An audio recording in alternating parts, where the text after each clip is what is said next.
Breaking news এই মুহূর্তে।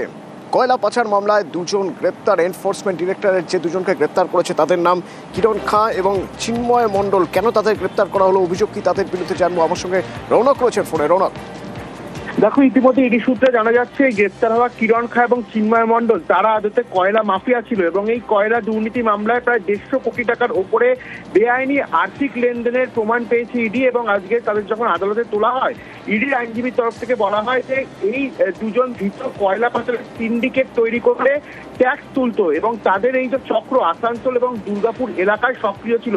সেই কারণে এদের পেছনে আরো বেশ কয়েকজনের হাত রয়েছে। তাদেরকে ধরার জন্য এদেরকে জিজ্ঞাসাবাদ প্রয়োজন এবং ইডির তরফ থেকে 18 ফেব্রুয়ারি পর্যন্ত হেফাজতের আবেদন করা হয় এবং এই দুজনকে ইতিমধ্যে 18 ফেব্রুয়ারি পর্যন্ত ইডি হেফাজতের নির্দেশ দিয়েছে আদালত।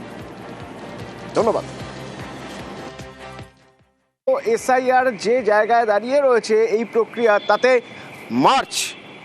মার্চে ভোট ঘোষণা হবে।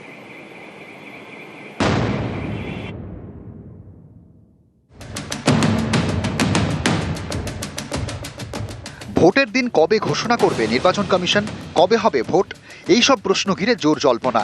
এরই মধ্যে সোমবার পশ্চিমবঙ্গের মুখ্য নির্বাচনী আধিকারিক জানিয়েছেন 28 ফেব্রুয়ারির মধ্যে এসআইআর প্রক্রিয়া শেষ করার জন্য সব রকম চেষ্টা করা হবে। না, কাজ তো চলছে, আমাদের কাজ তো চলছেই। ম্যাক্রস দেবো তো হেল্প করবে, আগে তো ওদের ট্রেনিং হবে, তারপরে ওরা হেল্প করবে, কোনো প্রবলেম নেই, কাজ চলবে। ইয়ারও কাজ তো চলবে। বাকি কোথায় আছে শুনানি? খুব বেশি তো বাকি নেই শুনানি। তার মানে 28 তারিখের মধ্যে চূড়ান্ত ভোটার তালিকা প্রকাশ করা সম্ভব হবে? হ্যাঁ, সব চেষ্টা আছে। ফেব্রুয়ারি 28 মাস, ফলে ভোট ঘোষণা মার্চেই। পশ্চিমবঙ্গের শুনানির শেষ দিন ছিল 7 ফেব্রুয়ারি, কিন্তু ওই দিনের মধ্যে সব জায়গায় শুনানি শেষ করতে পারেনি কমিশন। তাই সময়সীমা বাড়ানোর জন্য দিল্লিতে চিঠি দেন সিইও।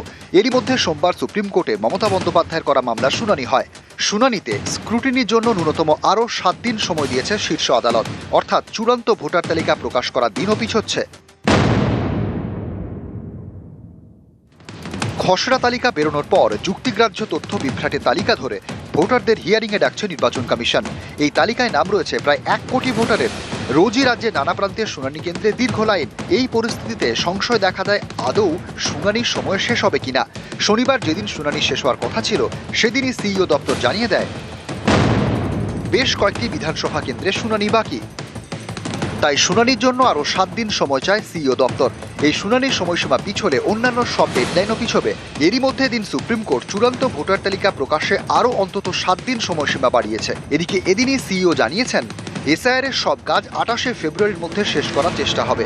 এতেই স্পষ্ট পশ্চিমবঙ্গে বিধানসভা ভোটের ঘোষণা হবে মার্চে।